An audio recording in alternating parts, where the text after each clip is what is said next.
কালাম পরিস্থিতি তৈরি হলো আজ মতুয়া বাড়িতে। শান্তনু ঠাকুরের করা গত পরশুর একটি মন্তব্য, তার প্রতিবাদে আজকে জমায়েতের ডাক দিয়েছিলেন মমতা ঠাকুর। এবার তার অনুগামীরা যখন এগোচ্ছেন মিছিল করে, তখন এই পরিস্থিতি তৈরি হলো।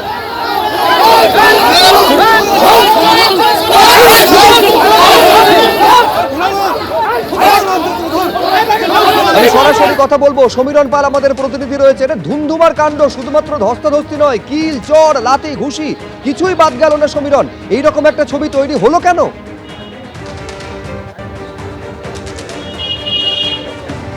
দেখা সুপ্রজিৎ, পূর্ব ঘোষিত কর্মসূচি ছিল ঠাকুরনগর মতুয়া ধামে এবং মমতা ঠাকুর অর্থাৎ অল ইন্ডিয়া মতুয়া মহাসংঘের সংঘাধিপতি তথা তৃণমূলের রাজ্যসভার সাংসদ তিনি এবং তার অনুগামী মতুয়ারা আজকে শান্তনু ঠাকুরের বাড়ি অভিযান এবং কর্মসূচি নিয়েছিলেন এবং তাদের বক্তব্য ছিল 1 লক্ষ মতুয়া ভোটারের নাম বাদ গেলে কিছু যায় আসে না। শান্তনু ঠাকুর এই মন্তব্য কেন করলেন, মতুয়াদের তিনি অবহেলা করেছেন, এই দাবি নিয়ে তাদের বিক্ষোভ ছিল এবং সেই ঘটনাকে কেন্দ্র করে ধুন্ধুমার পরিস্থিতি। ক্যামেরাম্যান দিব্যেন্দু সিংহকে দেখাতে বলবো, এই মুহূর্তে ঠাকুরনগর মতুয়া ধামের পরিস্থিতি যথেষ্ট থমথমে। পুলিশ ঘটনাস্থলে এসে পৌঁছেছে, এসডিপিওর নেতৃত্বে বিশাল পুলিশ বাহিনী এসছে। কিন্তু কেন এই পরিস্থিতি তৈরি হলো, কথা বলে নেব সরাসরি মমতা ঠাকুরের সঙ্গে। এবং শান্তনু ঠাকুর যেটা বলছেন, তিনি একদম কেন্দ্রীয় জাহাজ প্রতিবন্ধী, তার অনুগামীরা বলছেন যে তার বাড়ির নিরাপত্তা বিঘ্নিত হয়েছে বলে তারা আপনাদের উপর চড়া হয়েছে।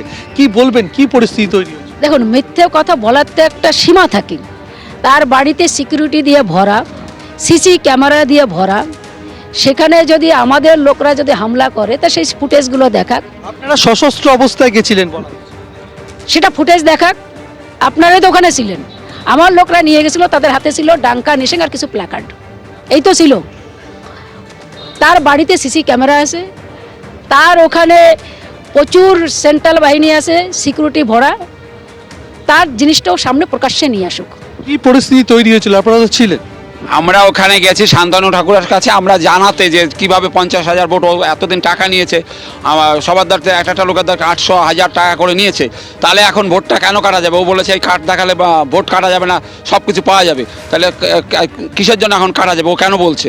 এইটাই বলতে গেছি আমরা। উনি তখন ওইখানে আমরা যখন দাঁড়িয়েছি, ওই বিজেপির জেলার যে দায়িত্বে আছে বিকাশ ঘোষ, ওর নেতৃত্বে প্রায় 50-60 জন ছেলে সামনে এসে আমাদের পর চড়াও হয়, আমাদের কোনো কথাই শোনেনি। এবং এমনকি আমাদের যে মতীয় ধর্মের যে নিশান, সেই নিশান অবধি ওরা ছিঁড়ে দিয়েছে। নিশান ছিঁড়ে দিয়ে ওরা করেছে। সুকেশ, তাদের কজন জখম হয়েছে? আমাদের 8 থেকে 10 জন জখম হয়েছে। মানে এলোপাতারি লাঠি দিয়ে মেরেছে, লাথি মেরেছে, কিল মেরেছে, চর মেরেছে, ওরা কারোর কোনো কথা শোনেনি। এবং শান্তনুর ঘরের থেকে বেরিয়ে ওরা এসেই আমাদের পর চড়াও হয়েছে। এবং সঙ্গে ছিল জেলার যে দায়িত্ব আছে বিজেপির বিকাশ। একটা জিনিস শান্তনু ঠাকুর বলছেন যে তার মন্তব্যের অপব্যাখ্যা করা হয়েছে, তিনি এরমভাবে বলতে চাননি। কি বলবেন? তাহলে কিভাবে বলেছে এটা আমি কি করে বলবো? মিডিয়া তো আপনারা দেখাচ্ছেন। তার বক্তব্য যে 50,000, সে কি বলেনি এটা? প্রথম কথা হচ্ছে ভুল ব্যাখ্যা এখানে কি করে আসবো আমরা? যে 50,000 রোহিঙ্গা আর মুসলমান যদি 50 লক্ষ রোহিঙ্গা আর মুসলমান যদি বাদ পড়ে যায়, তার ভিতরে 1 লক্ষ যদি মতুয়া ভক্তরা বাদ পড়ে, আমার কোনো কিছু আসে যায় না। তাহলে সেটা তো সে বলেছে, আমরা বলিনি। কি বলছেন? আমি এভাবে বলতে চাই। তাহলে কিভাবে বলতে চাইছে? তো বলেছে কি? আমরা বলেছি না সে বলেছিল? সেটা মিডিয়া দেখিয়েছে, তো আমরা বলিনি। তাহলে তার সেই জিনিসটা জিজ্ঞাসা করতে গেছিল, তার জবাবটা চাইছে, এতে কি অন্যায়?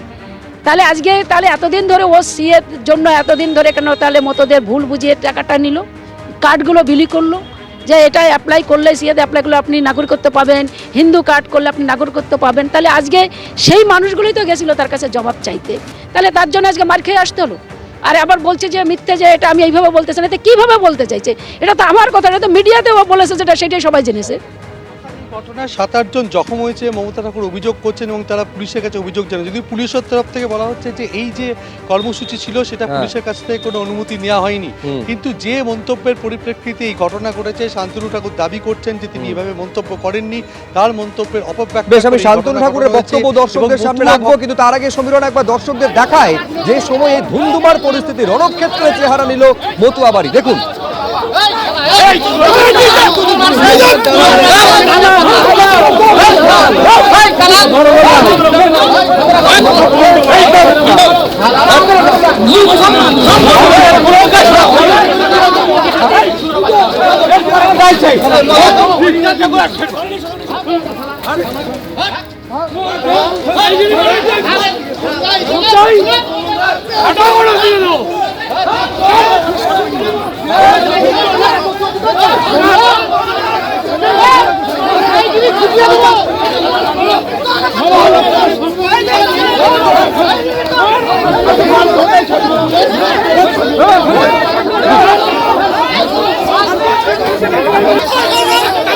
এবার যে অভিযোগ মমতা ঠাকুর শান্তনু ঠাকুরের বিরুদ্ধে করছেন, সেই অভিযোগের জবাবে শান্তনু ঠাকুর কি বললেন আজ দেখুন। আমি বলেছিলাম আমাদের লোক, তাতে উদ্বাস্তু মানুষ যুক্ত আছে। যদি বাদ যায়, আমি বলিনি বাদ যাবে, এখনো পর্যন্ত বাদ যায়নি কারণ যদি বাদ যায় তাহলে আমাদের মেনে নেওয়া উচিত এই কারণে যে আমরা যাদের দ্বারা অত্যাচারিত, আমি আবার রিপিট করছি, আমরা যাদের দ্বারা অত্যাচারিত তারাও দেশে এসছে। এবার তাদের সঙ্গে, তাদের বিরুদ্ধে যদি কেন্দ্রীয় সরকার স্টেপ নেয়, এবং স্টেপ মানে কি, তাদেরকে বিতাড়িত করবার স্টেপ নেয়, এবং সেই কারণে যদি কোনো রকম কোনো নেগেটিভ কিছু ঘটে থাকে, তাহলে আমাদের সেটা মেনে নেওয়া উচিত। করতে হবে যে ন্যারেটিভ আজকে টিএমসির পক্ষ থেকে দেখাতে হবে, কারণ ওর কটা টিকিট নিতে হবে না, যে টিকিট এখন কার বিরুদ্ধে দাঁড়িয়ে টিকিট নেবে।